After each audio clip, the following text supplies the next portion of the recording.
Hey guys, this is Samuel and today I have a new video for you.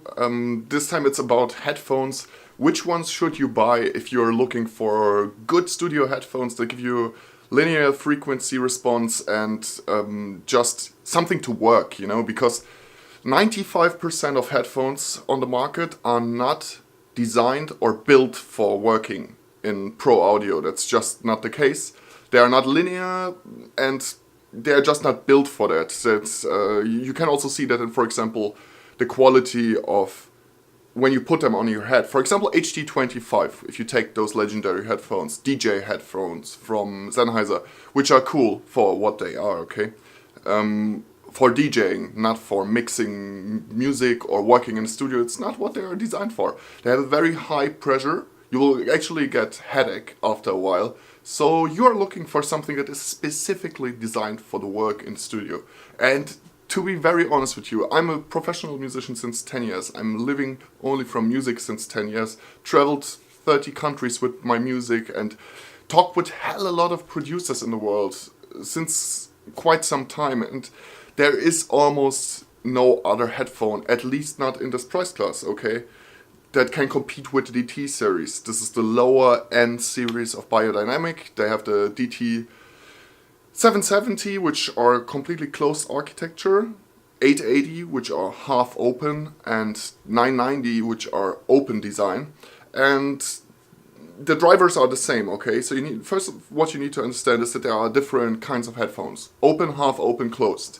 And they're, again, designed for different occasions. For example, the DT777, they are for drummers in a setup where somebody is sitting in a recording booth and is actually drumming and needs to listen to the rest of the music, but also needs to be shut out from the loud drums, for example. Then you would use those closed headphones, but they also make the sound more closed. It's less three-dimensional and less lucid than it would be in the 880s or even in the 990s.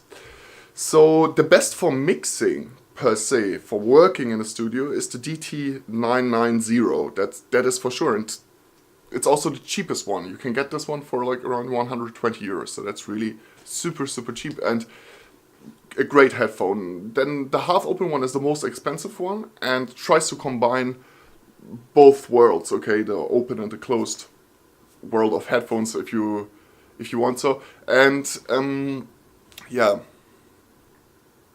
And those are the ones that I bought for my studio in San Francisco, actually, back in 2012. But I also owned the 990. I used them for quite some time. And those are the best, despite being the cheapest. So keep that in mind. But you will not be able to use them in loud conditions, like an airplane, for example. In general, those headphones are not built for general use, but you can still do it if you really want to. And this is also where we come to our next point, and this is impedance.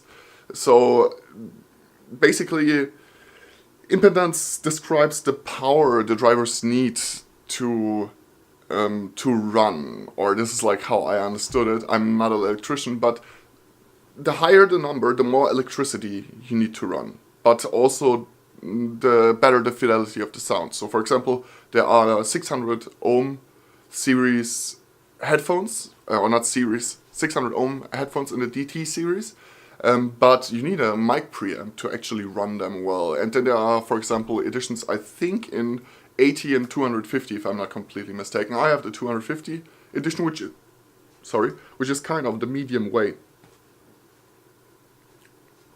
Which is kind of the medium way of the different editions. There are several to choose from, but keep that in mind. If you are planning to use your headphones with your laptop directly out of the jack, or let's say on your phone or tablet, they're gonna sound maybe very good, but also very silent. They will not be very loud. So keep that in mind. If you have a preamp and will always just use them in the studio, you can go very high with the ohm. If you are planning to use them in various occasions and scenarios, then I highly recommend to go either with a lower version or with at least 250 ohm, which is kind of the middle way. So alternatives to that, not in the price fields. So stick with that if you are looking for something in the price range from, let's say, 100 to 300 euro. Then there are also the DT 1990, but I personally didn't use those, so I can't say anything about them, but I think they are like kind of a more, this is the next step, like if you want to pay a little bit more, the next step in the line basically. As many companies offer that, but not so much in headphones, rather in speakers normally. You know, you have the A7X and you have the 8AX, or you have the BM5 or the BM6, etc. So I hope that I could help you a little bit. I'm going to leave some links down in the description below so that you can buy them directly over Amazon. If you do that, then I'm going to make a tiny little bit of money back. That helps us out with our website. So if you want to support us, that's great. Then like the video, share the video, and let us know what you think. Maybe you know the best headphone in the world under 200 euro, or in the price range from 1 to 300 euro, that are linear frequency and built for the studio and are good and reliable. Then please put them down in the comment section below. Let's have a discussion about it, and hope to see you guys in the next video. Cheers!